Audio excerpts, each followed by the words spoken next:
Well, federal diversity, equity, and inclusion staff members are preparing to lose their jobs. Yesterday, President Trump's administration moved to end affirmative action in federal contracting and directed that all federal DEI workers be put on paid leave and eventually be laid off. The moves follow an executive order that President Trump signed on his first day, ordering a sweeping dismantling of the federal government's diversity and inclusion programs. Trump has called the programs discrimination and insisted on restoring strictly merit-based hiring. Joining us now, Chief Legal Analyst Kali Froze. Okay, so obviously, some sweeping moves.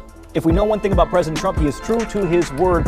But what does this mean for those workers who are on paid leave now and set to lose their jobs? If this is a step into making America great again, those folks that are American citizens today are going to find out that they're going on paid leave, ultimately losing their job. If you're a contractor contracting with the federal government that offered a diversity and inclusion program, it says it in the order. Guess what? Your contract is cut. Now you no longer have a job. Your staff no longer have a job. So this is going to be thousands of people that work for the government, that are Americans, that are going to be unemployed. So when we talk about cutting $500 billion from the budget, and people are trying to figure out, well, how are they going to do this? Where's it going to be? Well, this is one place. Let's just go ahead and get rid of this diversity stuff because we don't need it. It doesn't make sense, and we don't need it because it's discriminatory, it's exclusion, it's not inclusion. We don't want this and we don't need it, and let's go ahead and chop it on the second day in office. But you gotta, if you don't remember history and don't recognize what got us here, then it's easy to get rid of things like this. Look back to Lyndon Johnson. He signed the executive order in 1965. Why? Because we had a number of civil rights issues that were happening in the country. There was a push to understand that we needed to have a diverse work base that reflected what our country and our community looked like. And so he pushed forward these efforts, and Trump today is signing away, I should say yesterday, signing away